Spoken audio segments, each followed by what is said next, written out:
ನಮಸ್ಕಾರ ಸ್ನೇಹಿತರೆ. ಬೇವಿನ ಅಮಾವಾಸ್ಯೆ ಅಂದರೆ ಏನು, ಇದ್ರ ಮಹತ್ವ ಏನು ಅಂತ ನಿಮಗೆ ಗೊತ್ತಿದೆಯಾ? ನಿಮಗೂ ತಿಳ್ಕೊಬೇಕು ಅನ್ನೋ ಆಸಕ್ತಿ ಇದೆಯಾ? ಬನ್ನಿ ಅದು ಸರಳವಾಗಿ ತಿಳಿಸ್ಕೊಡ್ತೀನಿ. ಹಿಂದೂ ಕ್ಯಾಲೆಂಡರ್ ಪ್ರಕಾರ ಆಷಾಢ ಮಾಸದ ಕೊನೆಯ ದಿನವನ್ನೇ ನಾವು ಬೇವಿನ ಅಮಾವಾಸ್ಯೆ ಅಂತ ಆಚರಿಸ್ತೀವಿ. ಹೆಸರೇನೋ ಬೇವಿನ ಅಮಾವಾಸ್ಯೆ ಅಂತ ಇದೆ, ಆದರೆ ಈ ಹಬ್ಬ ಶಿವ ಮತ್ತು ಪಾರ್ವತಿ ದೇವಿಗೆ ಸಂಪೂರ್ಣವಾಗಿ ಸಮರ್ಪಿಸತಕ್ಕದ್ದು. ಸೊ ನಮ್ಮ ಮನೆ ಹೆಣ್ಮಕ್ಳಿಗೆ ಈ ಹಬ್ಬ ತುಂಬ ವಿಶೇಷ.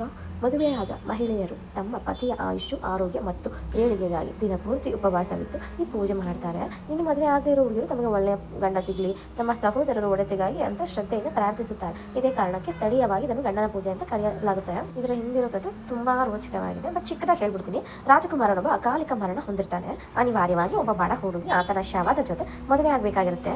ಆದರೆ ಆಕೆಯ ಧೃತಿಗೆಡದೆ ಮಣ್ಣಿನ ದೀಪಗಳನ್ನು ಇಟ್ಟು ಶಿವ ಪಾರ್ವತಿಯನ್ನು ಅನನ್ಯ ಭಕ್ತಿಯಿಂದ ಪೂಜಿಸುತ್ತಾಳೆ. ಆಕೆಯ ಪತಿ ಭಕ್ತಿಗೆ ಮೆಚ್ಚಿದ ಶಿವ ಪಾರ್ವತಿಯರು ಪ್ರತ್ಯಕ್ಷರಾಗಿ ಸತ್ತ ರಾಜಕುಮಾರನಿಗೆ ಮರುಜೀವ ನೀಡುತ್ತಾರೆ. ಈ ಹಬ್ಬದ ಮುಖ್ಯ ಆಕರ್ಷಣೆ ಅಂದರೆ ಕಾಳಿಕಾಂಬ ದೀಪಗಳು, ಅಂದರೆ ಮಣ್ಣಿನಿಂದ ಮಾಡಿದ ದೀಪಗಳಲ್ಲಿ ಶಿವ ಪಾರ್ವತಿಯ ಸಂಕೇತವಾಗಿ ಪೂಜಿಸಲಾಗುತ್ತೆ. ಮತ್ತೊಂದು ಮಜವಾದ ಸಂಪ್ರದಾಯ ಅಂದರೆ ಹಿಟ್ಟಿನ ಕಡುಬುಗಳು. ಈ ಕಡುಬಿನ ಒಳಗಡೆ ನಾಣ್ಯಗಳನ್ನು ಇಟ್ಟು ಬೇಯಿಸಿರ್ತಾರೆ. ಪೂಜೆ ಮುಗಿದ ಮೇಲೆ ಮನೆಯ ಸಹೋದರರು ಅಥವಾ ಸಣ್ಣ ಹುಡುಗರು ಬಂದು ತಮ್ಮ ಅಣ್ಣ ತಮ್ಮಂದಿರ ರಕ್ಷಣೆಗಾಗಿ ತಂಗಿ ಅಕ್ಕಂದಿರು ಮಾಡುವ ಪ್ರಾರ್ಥನೆ ಸಂಕೇತ. ಕೊನೆಯದಾಗಿ ಮದುವೆಯಾದ ಹೆಣ್ಣು ಮಕ್ಕಳು ಪತಿಯ ಪಾದ ಪೂಜೆ ಮಾಡಿ ಆಶೀರ್ವಾದ ಪಡೆಯುತ್ತಾರೆ. ಹೊಸದಾಗಿ ಮದುವೆಯಾದ ಹೆಣ್ಣು ಮಕ್ಕಳು ಸತತವಾಗಿ 9 ವರ್ಷಗಳ ಕಾಲ ಈ ಪೂಜೆಯನ್ನು ತಪ್ಪದೆ ಮಾಡಬೇಕು.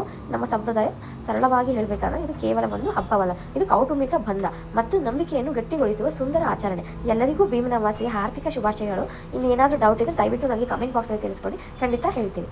Thank you.